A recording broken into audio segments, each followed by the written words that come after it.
do you want to talk about this regular, what you sent me the message about? Give me like a bit of an outline. I've read the message a couple times, but anything you want to give me a bit of an outline of what's going on, we can talk about it.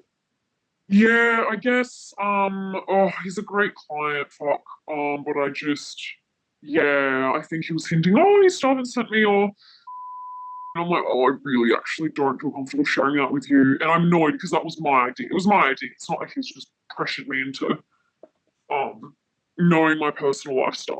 But, because I can be quite open with clients sometimes, like I'm quite naturally, but sometimes I'm like, oh, for fuck's sakes, why'd you have to say that? So yeah, now I'm just like, oh, how do I address this with him gently? Like, I'm sure he'll be fine, and he's quite an understanding, good client, you know. Like even yesterday, he sent me no reason. Like he's a really, you know, just does that every now and then. It's not much, but Mm, it's, you know, it's nice. mm, Um, and I think as well, I think I'm probably going a little bit extra. I don't know. I'm just trying to look after him just because he's my last standing, like, good regular, I suppose. mm. That makes sense. So part of me hasn't set a boundary out of fear of losing him. But the reality is I really don't want clients to be messaging me in between bookings. Like especially after the client that I got rid of, like I've learned my lesson, like I really need to set a boundary before it gets worse. And they start to message more, you know, Yeah, I do living in know. between. Yeah, I'm sure you do. I feel like you learn this as well when you go from parlor, because when you're in a parlor, you don't have to worry about that stuff. Then you go private, and you're like, "All right, I'm the one talking to them now." Shit. Well, I think what you said just then, and in your message too, the first part that you said verbally of I'm afraid to lose him. I find that frequently this is what it comes down to. It's the crux of, particularly when we're Yeah. new, we think we need to open that door personally to keep them. Yes. Correct. Bad idea, but correct. Yeah, once you've opened the door, it's a bit of a different situation. And I'll tell you what I recommend you do with this guy, and hopefully it works. But yeah, we do that out of that fear that, like, if we, because it's an intimate service, you know, we all want to pretend like, oh, it's just sex, you know, can be commercial, we're empowered women, and all of that is true. But is it just sex? Like, you know, when you're in the room with a client and you're doing a great job and they come back to see you, they're not just coming back to see you to screw you. Like, it's because there is something there, and it's very difficult for all of us, particularly for the clients, to keep that emotional boundary, even more so for the clients because they're not experienced. Like, you're doing this with however many people, you develop a level of an experience about how to keep the boundary. But for a lot of these clients, they just don't. They get confused themselves, which I actually have a lot of compassion for, because that's pretty tough for them. That would, yeah, oh, totally would be. I'd get fucking confused. Yeah, you Yeah. imagine, like, they're married and, you know, why they're coming, typically because there's something unfulfilling about their personal either relationship or life, and they come to you, you give them that feeling of importance, of specialness, of Mm, uniqueness. It's really yeah. difficult to kind of not start to invest for them. So Yeah. sometimes it helps to kind of see it like that, because it is just realize that they're just humans and you're just doing a really great job at your job. So Yeah. No, definitely. And like, kudos to you. thank you. I must say, like every time I see him, it's kind of sweet. It's like seeing a child opening up a present on Christmas Day. Like the level of happiness I see in his face, like the joy, it's very endearing. Totally. So it's something to feel good about. But yeah, then It's we get this problem, right? Is that they misinterpret, which you can understand. So I think you yeah, probably, oh, and I'm sorry, trying to excuse take me. it on my own part as well. Like I fully admit that I've probably, yeah, opened up too much. I don't know. That's hard. That's cool. You know, try and let go of that. It's done now. No point Yeah, crying over spilt milk. So what I yeah, would do true. with this guy is, what I recommend to new escorts is, like, firstly, to understand everything that we've just spoken about, which you already get, and is to continually, basically, like, it's a balance of providing a unique 5-star experience that makes them feel special, but continual keeping to the boundaries that remind them that they're clients. Like, so for example, not going hugely overtime, like not answering the question, what is your real name? Like, don't worry about that in this scenario. Reminding them occasionally with language like, for example, when you put your rates up, contacting them and saying, like I said in that document, my rates are going up, but for you, I'm keeping them as is because you're such a loyal client. Just like small things to remind them that they're clients by actually like saying it out loud. Yeah, yeah, But then with yeah. this guy, I think, and then the further to that, what I usually suggest is a 2 to 3 text rule, similar with the time wasters, but the same with the regulars. So I will have contact with regulars, but if after 2 or 3 text messages, like, so that would equal like 6 total back and forth. So 2 and 3 on my side and 2 or 3 on their side. If we're not now discussing a booking, I find a reason to cut off the conversation. So I might reach out to them or they reach out to me and I'm reaching out to try and instigate a booking, just like any business would reach out to a customer to try and get them to spend money again. I'll reach out like, hey, John, was just thinking about X that happened in the booking that we had like last week, something personal. Would love to see you again soon. And then he might respond within 2 messages or 3. If we're not talking about teeing up the next booking, I will find a reason to cut it off like, oh, great. Well, I'm glad that you're having a good day. Can't wait to see you again when I do. I'm just catching up with a friend. I'm just going to the gym. My mum's about to come over. Talk to you soon. And then I just cut it. So I would slowly start to do that with this guy. I wouldn't do it so, full on that from what he was used to. Yeah. But just be mindful of if you usually text like 5 times, next time make it like 3 or 4. Do you know what I mean? Yeah. What do you think about that? Yeah, no, I think that sounds reasonable. With there's heaps of ways to deal with that, right? You could just simply say, it's not ready yet, and just keep putting it off, keep deferring, I guess, or I've decided I'm actually not going to show anybody because I'm just not happy with it. I'm creative, and just basically like a brush off is probably how I would deal with that. Yeah. Yeah. What do you think of that? Do you think he'd accept that? Yeah, maybe. Would he accept that? I don't know. I mean, Sorry, unfortunately, actually, let me reword it. Not accept that. Do you think that you would feel comfortable saying that, and that it would be likely to put it to bed, like that would sound reasonable? Yeah, probably. Unfortunately, I'm unable to say that it's finished because he knows it's freaking finished. I did it ages ago. Well, not finish, but just say to him like, oh, I've decided it's just not good enough to share with anybody. So I'm not sharing it. Yeah. He's pretty good at boundaries. Like, as I said, like he's not like a headache of a client that pushes it. Even with his messages, they're very occasional. It's nothing excessive, but I think I'm just paranoid that it's going to turn into a mess if I am too lax about it. I'm just hyper vigilant after the regular that I had to get rid of previously. I hate those scares.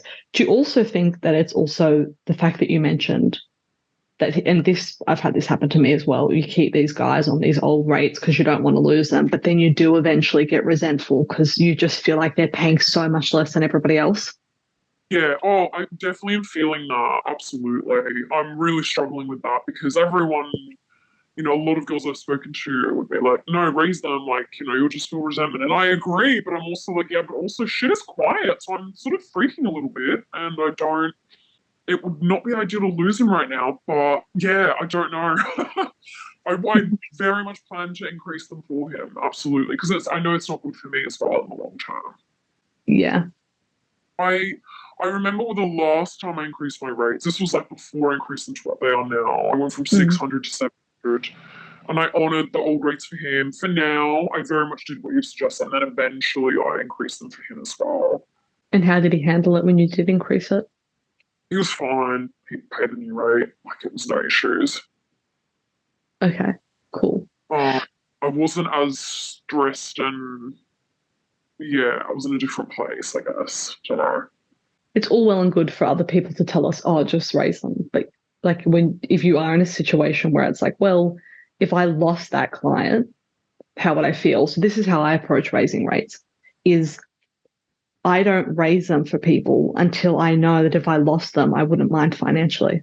That's the lens Yeah, that I make the decision exactly. through. That's exactly, and that's literally been my goal. It's why I'm hired to work with you. Like, I want to get to a point where I'm like, I raise them for him, and I don't care if he leaves or not, because I'm Yeah, good. That's cool. the goal here. I'm not quite there right now. I don't feel like, yeah, I don't care. I've already fired like 2 others, and I'm Yeah. like, there's another one right now. I'm like freaking out. Like, I'm proud of myself for getting rid of these manipulative men that were horrible for my mental health. I put that Mm, above money, mm. but at the same time, he's not bad for my mental. He's a good client. That's the point here. He's not at all like the other guys. Okay. But I look forward to increasing those damn rates for him too, because it's just it's pissing me off now. To use that as fuel for motivation. Yeah, I mean, sometimes you just have either a crap or a crapper option. Like everybody wants. I'm the same. Sometimes I'm Mm, thinking about things and I'm like, oh, I don't want to do that and I don't want to do that. And it's like, well, that's life, baby. Like that sometimes you can only choose between crap and crapper. And it's easy for someone on the outside to say, oh, just do this. And there were heaps of clients I kept. Or actually, sometimes at one point, I was still working in a parlor and working independently because the reality was I needed, like, I wasn't ready to give up the financial stability that the parlor gave me that my independent work hadn't yet created. And it's like, well, that's the mm, mindset I had to go in with. It wasn't like, oh, woe is me. I'm seeing this client. He's only paying 250 when I could get 500 from this guy. It's like, it's not about the client and what he's paying. It's about my overall financial situation and what's most important to me right now. And in that yeah, moment, to me, it was the overall stability, which meant that I was offering a service at a lower rate sometimes. It was nothing to do with the client. So, that's yeah, all very analytical, but that might help sometimes when you're feeling a bit resentful.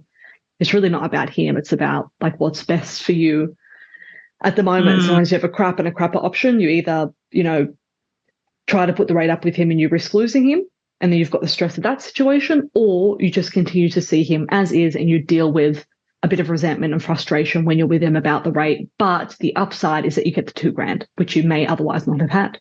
You just have to well, choose. exactly. It's still exactly, or 3 grand, depending on. He always books the long booking, so I'm like, I just don't want to lose that right now. Just for now. Yeah. Okay. Yeah. Okay. Well, yeah, that's right. How I try and backtrack with bring it back to those principles of what you would do now with a new client, but just think Mm, about kind of reversing it from where you are today, step by step, week by week, depending on how frequently you are in touch with him. Maybe the next mm, booking, what I found that I used to do with clients where I blurred the lines is I went way over time. And then what I would do mm, with this one guy who I, really blurred the lines with totally ignorantly is we'd go overtime and then I was renting an in-call that wasn't mine. I would stay in the in-call and I'd clean up the in-call and he'd stay chatting with me and then we'd like walk back to our cars together. And to me, I thought, not a big deal. He's getting extra time, but I'm still doing my chores. And then I get to mm, leave. I later yeah. realized when he like confessed feelings to me that this poor guy, he thought that he was seeing this special, unique side of me because he was seeing me like out Oh, of work yeah. mode. Do you know what I mean? Yeah. Yeah. Totally. Totally. So when I realized that, I just started winding that back. So when he would be like, oh, I can hang around while you clean up, I'd just say, oh, that's okay. I'm not going to be cleaning up for a little bit. And of course, what does he think? That Mm, you're doing another booking. And actually, sometimes I actually wasn't, but I knew I had to say that because yeah. I had to Totally. wind that back. Do you know what I mean? It's yeah, it's funny you say that actually, and might surprise you, but because I've actually booked 2 sex workers myself, one male, one female, and I really, really, really saw how fucking shit it is for a client if you're being so unprofessionally you. It's just like, it's actually really not nice. Because I had a really poor experience with one of them being a female, and she was very much just let loose as herself, went over Mm. time. You know what I mean? She didn't have that professional persona, and it's actually not a good experience for a client. It just wasn't, I can understand how that would be so confusing.